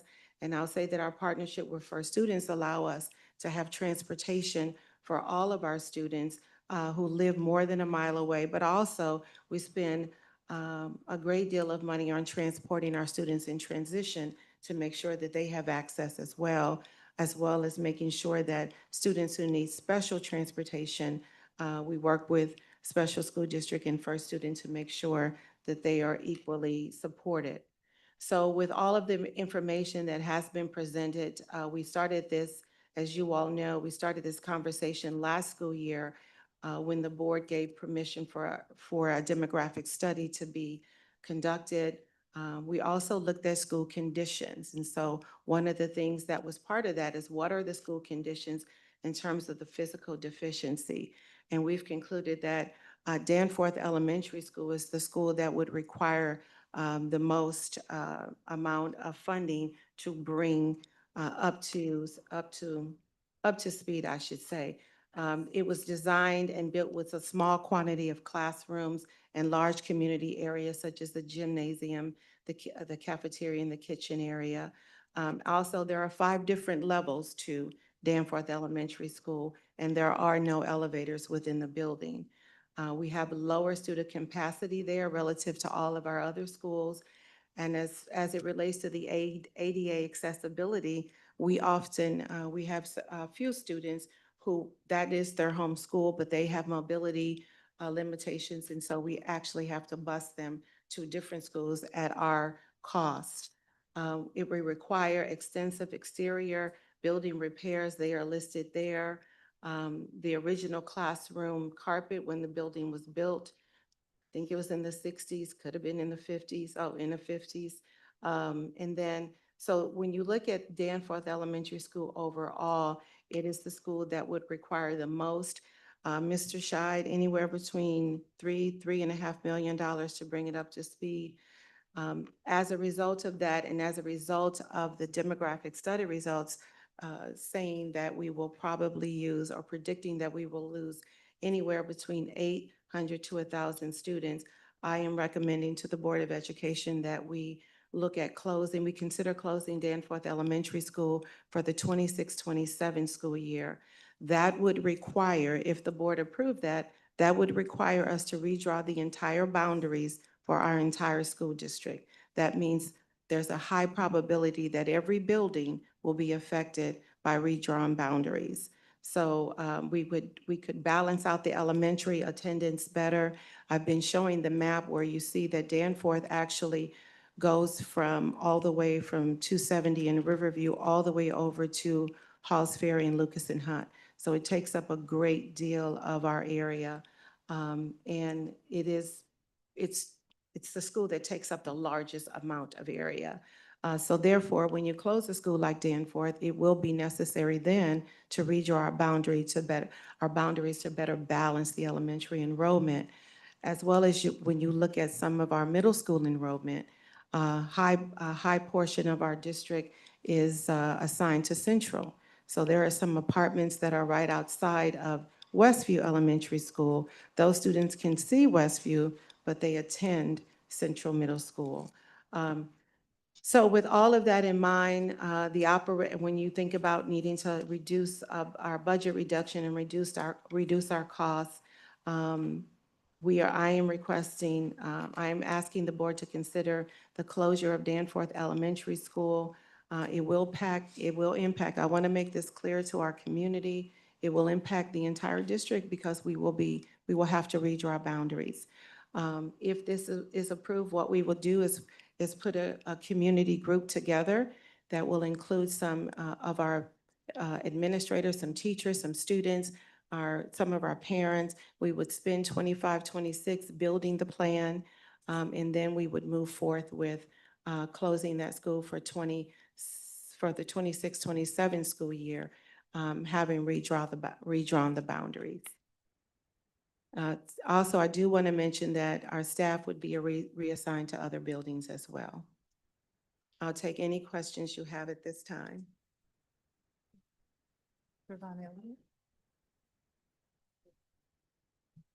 I was just wondering, because I'm just pondering, as far as Michelle Obama, do they have a wait list? Is there an option to consider them moving to that space versus the closure? What is the consideration of that?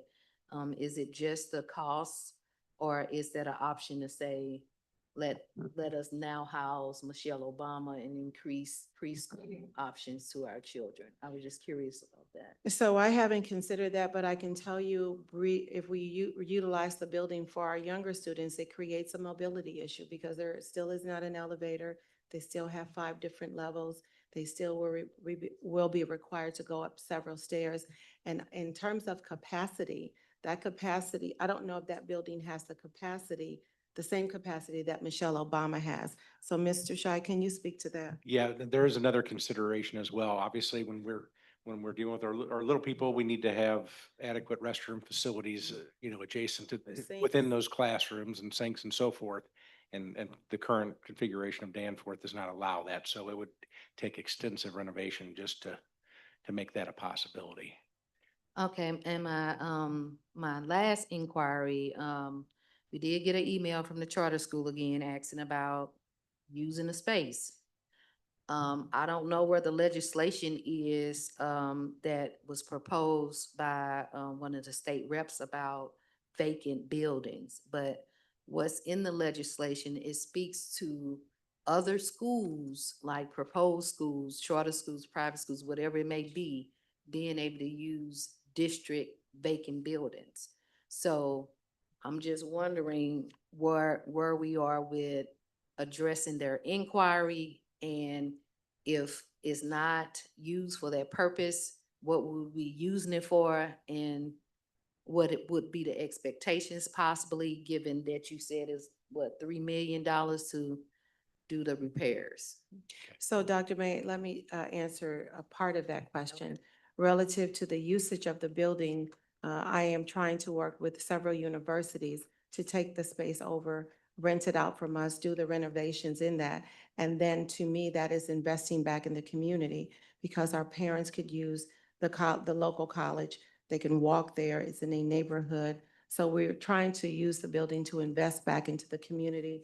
We could also use it for our high school students to take dual enrollment classes as well. So we have our high school students graduating. Now, we had several graduate this year with an associate's degree. We can use the university, one of our universities, to use that as a satellite location. Relative to the charter school that you talked about, I know Ms. Williams asked us to bring it back, and so that will be back on for discussion or for a presentation at probably our next board meeting. Thank you. Any other questions?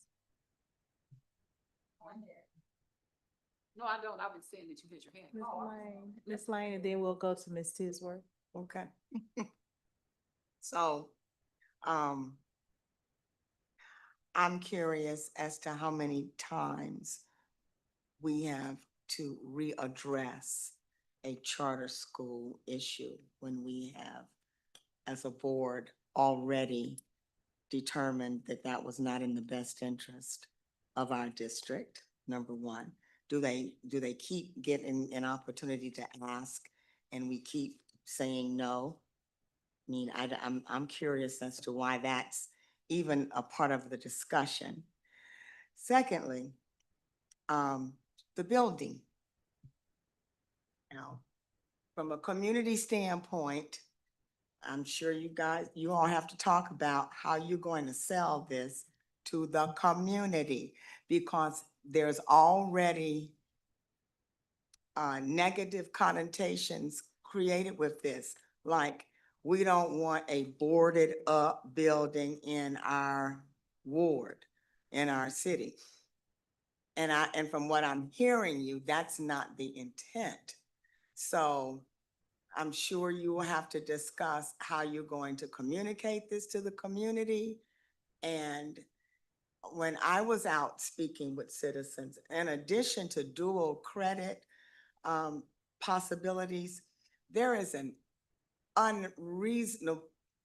unbelievable amount of adults in our community who do not have high school diplomas.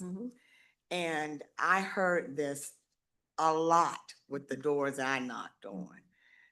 And I simply asked, now when I was, 100 years ago, we used to have adult education in the basement of the church, in the community churches. And I'm not sure, I haven't done any kind of investigation as to that, whether or not that still happens. But I asked, if you had the opportunity to come to your area, you won't have to go to Forest Park, which isn't like a long way, but everybody doesn't have transportation like that.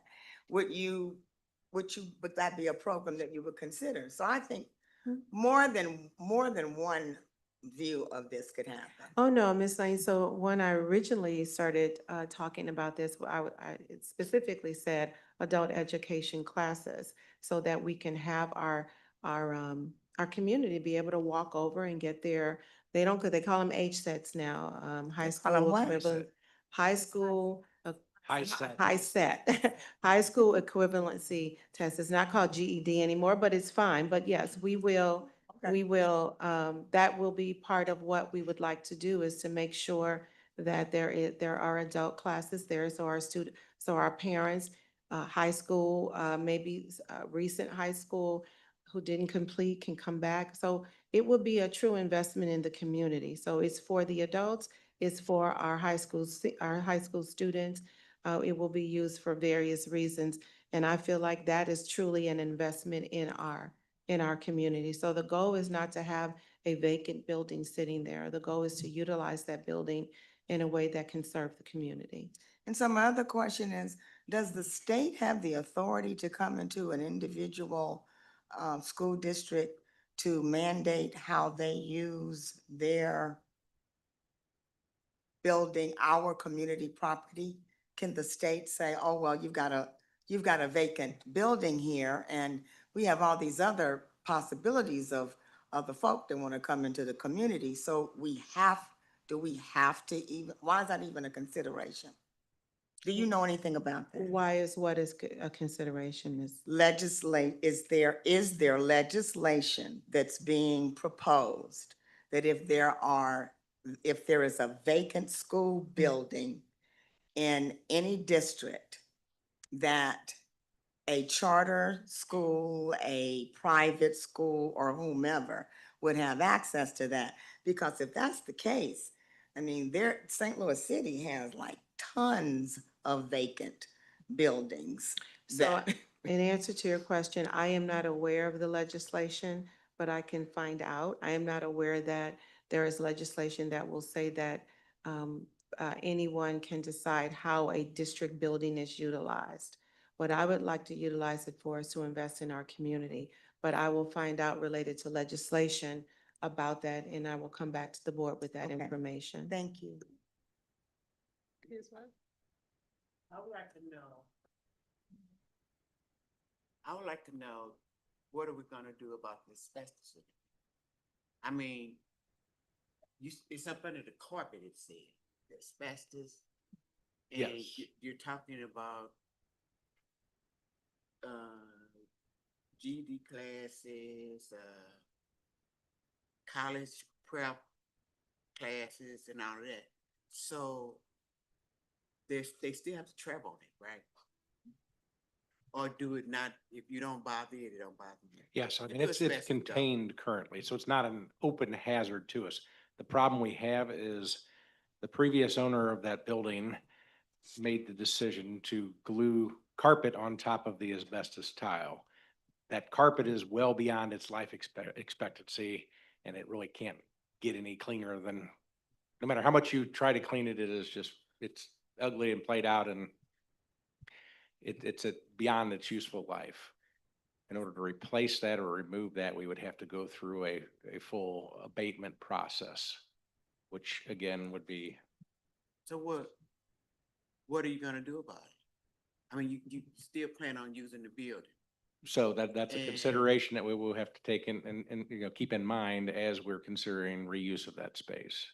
Is it sufficient and usable? Because it's not every class. We have done some abatement in some of the classes, so they have had their floors removed, but there are still quite a few that are still present with the old carpet with the asbestos tile under it. Is it financial feasible to actually remove that? You know, remove whatever, bit by piece, whatever you have to remove in the building? With the magnitude of the abatement that would have to happen there, it would be something where we'd have to essentially close the building down for a period in order to have a full abatement done to all affected areas, or at least in large sections. And it would be very expensive, So obviously. with that in mind, when we talk about the asbestos, the small classrooms, the stairs and all that, we really, Gibson should have been the first one. That's Gibson, right? No, we're talking about Danforth. Danforth should have been the first one on the list to close. We shouldn't even have thought about any other school possibilities, because Danforth would cost us a lot of money in order to keep it open. And it's not gonna hold all that many students because they don't have that many classrooms. Is that right? Correct, yes, and that's when we looked at it from the perspective of building condition, yes, Danforth is in the worst condition and would require the most investment just to get it on par with our other buildings. So it is definitely below our other buildings in terms of condition. So you are correct from the building condition standpoint. It is the one that's in the most need. So is that gonna be a building that we're gonna have boarded up for a while? I don't see us supporting that. One thing I do want to add, and we always have to think for the future as well. One thing, so while the Danforth building itself may not be the optimal building, one thing that we do have there with the Danforth site is we have a lot of land. We have the adjacent ball fields, we have the large parking area behind it, and then we have, the FCRC, the old church and sanctuary. And so that is a very large parcel of land. That parcel of land in the future, because, we don't know what the future is going to bring for the district.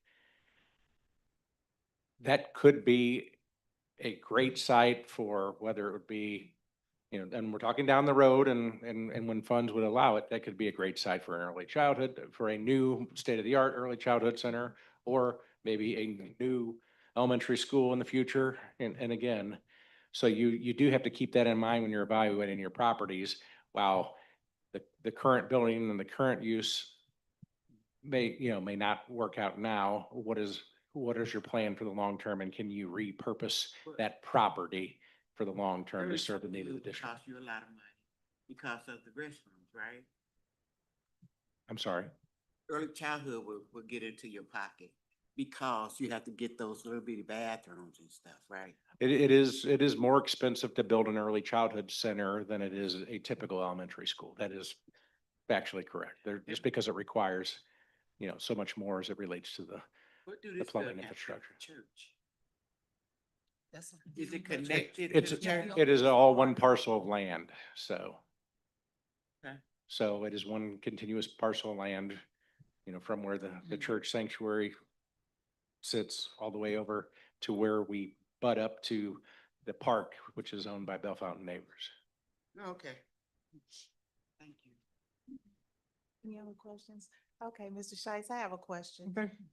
In terms of repurposing the building, would we still have to, make it ADA compliant? And would we be able to use Prop S money to do that? So at this point, decisions would have to be made as to, how the district wants to pursue, who we would be partnering with and what their needs and requirements are. So that is something we have to consider. If we are going to do that, it's not likely that we will have Prop S funds available to address that. If that is our desire. So we would have to pursue other funding opportunities for that. Thank you. And then Dr. Patton, you mentioned, after a recommendation has been approved by the board, that there will be a committee formed to look at, the instructional structures of the schools and redrawing boundary lines and so forth. Has any of that work already been done as a part of the demographic study? So do we have suggestions that are already possible suggestions, or are we like starting from scratch? No, we worked with the Cordic and Clark to do some preliminary work on that to see how we could structure it as well. We also work with them on the probability of going to K2, 3, 5 buildings. And so we have some preliminary information on that as well. Thank you, 'cause that's a huge undertaking. Yeah, it is a huge undertaking. Yeah, okay. Thank It you. is. Okay, no more questions. I have one more. Okay. Ms. So Lane? will we essentially become landlords, like, will we rent the building out? Yes, we could, if I work with the university and we convince them to partner with us, we could become landlords. Or we could also work with them in terms of the payment, in terms of rent, to say, you can spend a certain amount of money to redo the interior of it and remove all the things we just talked about, and at a reduced rent, right? And so that's something that I'll bring more information back to the board. The board will make that decision, but in essence, we could do that, Ms. Lane. So that would be like a stream of income. It would. I'm just concerned. It concerns me that we represent the Riverview Garden School District and we are continually entertaining, entities that would choose to, that could divide the district. That's concerning to me. It's just not very productive. And, I didn't know that there was a decision made to readdress it since we already addressed it twice. Yes. We didn't, it wasn't a decision made, she just brought it up, it wasn't, see, well, we made a decision that it wasn't gonna have charter school. That's what I'm talking about. It was just something, Miranda just threw out there, right, Miranda? Mhm. You're talking about as far as the topic of the charter school. I think what we had voted on was, whether we would require the superintendent to meet with them. That's what we voted on. But we a public entity, we gotta entertain the public, and they're considered the public, so it doesn't change that, that's what we're doing, is entertaining the public. But, it's House Bill 1062. Then, okay, in the evening, when the superintendent, if she meet with them, we need. Oh, turn on your, So. When the superintendent meets with them, and then we meet with them, and the answer is no, they're no longer coming back, are they? Well, they might, we can't control whether or not they'll I mean, come you know, back. they can't wear us down. But that's what appears to Right. be happening. I guess I misunderstood. So then, when you say we're entertained, then we are going to discuss this again. This is actually whether or not the superintendent will give the charter school an audience, or the Board of Education will give the charter school, because the Board of Education has already voted no. So what is the proposed action? So I can speak to that. There is no proposed action. It's an item for information.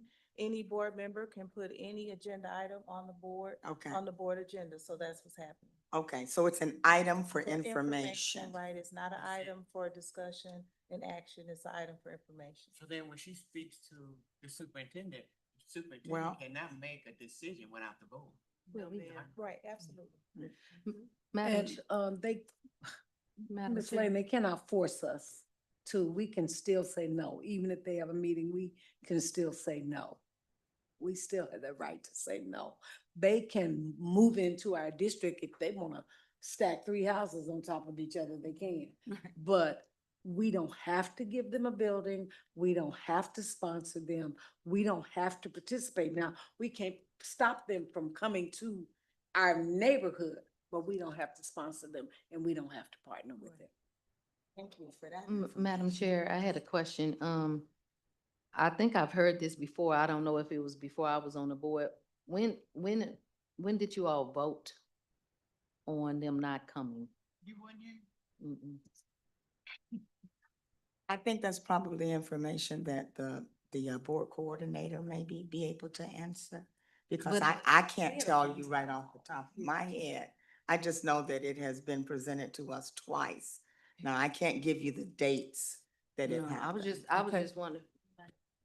Madam Chair, Yes. I was board president at that time. We had a town hall meeting and we actually had someone come in and speak to us with regards to the charter schools. And Miranda, I stand to correct you, you were here because that was the same night that a couple of people came. And I thought that the news media or something was going to come with regard to your removal from the board at that time. It was the same day that all of that took place. And so I don't know if you had an opportunity to come into the meeting, but that was the same day that it took place. There were several community people that came to it, but that was the same day that we had it. You Yeah. saying that the board voted to not have them to be a part of the district? Yes, So- we actually, the You board wrote members, it. we actually composed a letter. Heard that. We actually, so maybe you weren't on that, I think you were off at that time, but we actually voted to compose a letter. And the letter was sent out to, it was not the same person, but the letter was sent out. But the consensus was that we as a board did not want to entertain charter schools. But you were off the board then, I can say correct. You were at the building at that time, but you were no longer on the board. Okay. I was Okay. like, I know But you I- read remember the, you but you were read, there. but you read the letter, Ms. Morreal, Yes, in I a read it- public I read it at a public meeting. meeting, yes. So it has publicly been addressed twice. Yes. You were there. Okay. We'll look for a board vote. That's what I was just Okay. looking for. Madam Chair, that concludes the items for discussion. Thank you. May I have a request, request a motion to adjourn? I so moved. Second. Okay, so Ms. Morreal, we'll go with your motion, to adjourn, and Dr. Von Elliott second. All in favor? Aye. Any opposed? Okay, good night, everyone. Meeting is adjourned.